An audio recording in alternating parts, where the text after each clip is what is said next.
ನಮಸ್ಕಾರ ಸ್ನೇಹಿತರೆ. ಪಿತ್ರಾರ್ಜಿತ ಆಸ್ತಿ ಪಡೆಯೋದಕ್ಕೆ ಕೇವಲ ವಂಶವೃಕ್ಷ ಸಾಕ? ಖಂಡಿತ ಸಾಕಾಗಲ್ಲ. ನಿಮ್ಮ ಹಕ್ಕಿನ ಸ್ವತ್ತಿಗಾಗಿ 5 ದಾಖಲೆಗಳು ಇರಲೇಬೇಕು. ಹಾಗಿದ್ರೆ ಯಾವುದೆಲ್ಲ ದಾಖಲೆಗಳು ಬೇಕು ಅಂತ ಇವತ್ತಿನ ವಿಡಿಯೋಲಿ ತಿಳ್ಕೊಳ್ಳೋಣ ಬನ್ನಿ. ಮೊದಲನೇದಾಗಿ ಮೂಲ ಹಕ್ಕು ಪತ್ರಗಳು, ಟೈಟಲ್ ಡೀಡ್ಸ್. ಆಸ್ತಿ ಮಾಲೀಕತ್ವವನ್ನ ಸಾಬೀತುಪಡಿಸೋದಕ್ಕೆ ಮೊದಲನೇ ಹೆಜ್ಜೆ. ನಿಮ್ಮ ಮನೆಯ ಹಳೆಯ ಕಡತಗಳಲ್ಲಿ ಕೆಳಗಿನ ಪತ್ರಗಳನ್ನು ತಪಾಸಣೆ ಮಾಡಿ. ಅಂದರೆ ಫಸ್ಟು ಸೇಲ್ ಡೀಡ್, ಮಾರಾಟ ಪತ್ರ. ನಿಮ್ಮ ಪೂರ್ವಜರು ಆಸ್ತಿಯನ್ನ ಯಾವಾಗ ಮತ್ತೆ ಯಾರಿಂದ ಖರೀದಿ ಮಾಡಿದರೆ ಅನ್ನೋದಕ್ಕೆ ಇದೊಂದು ಲಿಖಿತ ಸಾಕ್ಷಿ. ವಿಭಜನಾ ಪತ್ರ, ಪಾರ್ಟಿಷನ್ ಡೀಡ್. ಕುಟುಂಬದ ಸದಸ್ಯರ ನಡುವೆ ಆಸ್ತಿ ಈ ಹಿಂದೆ ಹಂಚಿಕೆ ಆಗಿದ್ರೆ ಈ ಪತ್ರದ ಅಗತ್ಯ ಇದೆ. ದಾನ ಪತ್ರ, ಗಿಫ್ಟ್ ಡೀಡ್.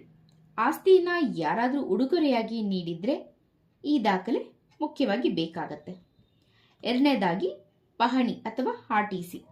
ಒಂದು ವೇಳೆ ನಿಮ್ಮ ಹತ್ರ ಯಾವುದೇ ಖಾಸಗಿ ಪತ್ರ ಇಲ್ಲದೆ ಇದ್ರೆ ಆಸ್ತಿ ಇರುವ ಭಾಗದ ಕಂದಾಯ ಕಚೇರಿ ಅಥವಾ ಆನ್ಲೈನ್ ಪೋರ್ಟಲ್ನಲ್ಲಿ ಪಹಣಿಯನ್ನ ಪರಿಶೀಲಿಸಿ.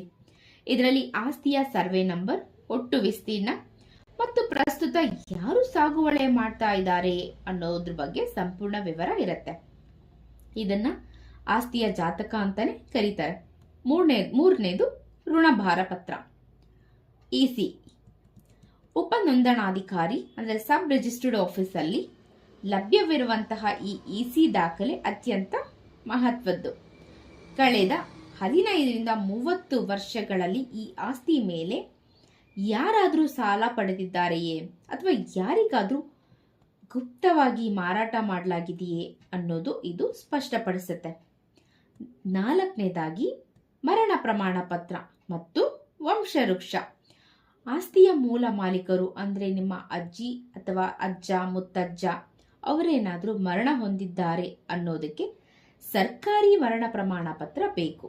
ಅದರ ಜೊತೆ ನೀವು ಅವರ ನೇರ ರಕ್ತ ಸಂಬಂಧಿ ಮತ್ತು ಕಾನೂನುಬದ್ಧ ಉತ್ತರಾಧಿಕಾರಿ ಅಂತ ಸಾಬೀತುಪಡಿಸಲು ತಹಶೀಲ್ದಾರ್ ಕಚೇರಿಯಿಂದ ಪಡೆದಂತಹ ಅಧಿಕೃತ ವಂಶವೃಕ್ಷ ಇಲ್ಲಿ ಕಡ್ಡಾಯವಾಗಿ ಬೇಕೇ ಬೇಕು. 5ನೇದು ಮ್ಯೂಟೇಷನ್ ಅಥವಾ ವರ್ಗಾವಣೆ ದಾಖಲೆ. ಸರ್ಕಾರಿ ದಾಖಲೆಗಳಲ್ಲಿ ನಿಮ್ಮ ಹೆಸರು ಅಧಿಕೃತವಾಗಿ ದಾಖಲಾಗಲು ಮ್ಯೂಟೇಷನ್ ಪ್ರಕ್ರಿಯೆ ಅತ್ಯಗತ್ಯ.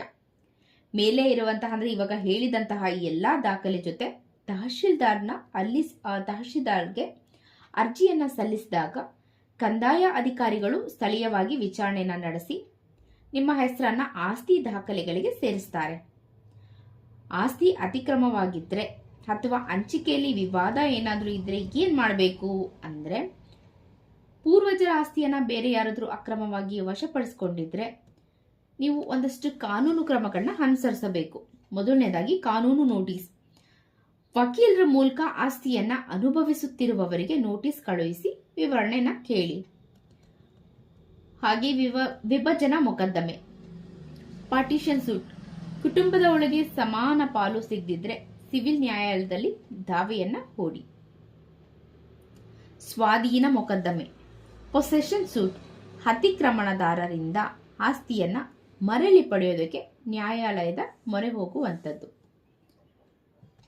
ಆಸ್ತಿ ಸರ್ವೆ ನಂಬರ್ ಗೊತ್ತಿಲ್ಲ ಅಂದ್ರೆ ಏನ್ ಮಾಡಬೇಕು ಅಂದ್ರೆ, ನಿಮ್ಮ ಹಳ್ಳಿಯ ಅಥವಾ ಏರಿಯಾದ ಗ್ರಾಮ ಆಡಳಿತಾಧಿಕಾರಿ ಅವರ ಬಳಿ ಹೋಗಿ ನಿಮ್ಮ ಪೂರ್ವಜರ ಹೆಸರು ಹೇಳಿದ್ರೆ ಅವರು ಹಳೆಯ ಕಂದಾಯ ದಾಖಲೆಗಳನ್ನ ಪರಿಶೀಲನೆ ಮಾಡಿ ಸರ್ವೆ ನಂಬರ್ನ ಪತ್ತೆ ಹಚ್ಚೋದಕ್ಕೆ ಸಹಾಯ ಮಾಡ್ತಾರೆ.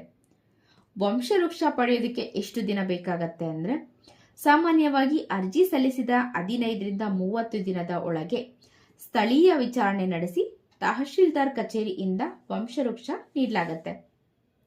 ಈಗ ಇದನ್ನ ನೀವು ಆನ್ಲೈನ್ ಮೂಲಕನೂ ಅರ್ಜಿ ಸಲ್ಲಿಸಬಹುದು.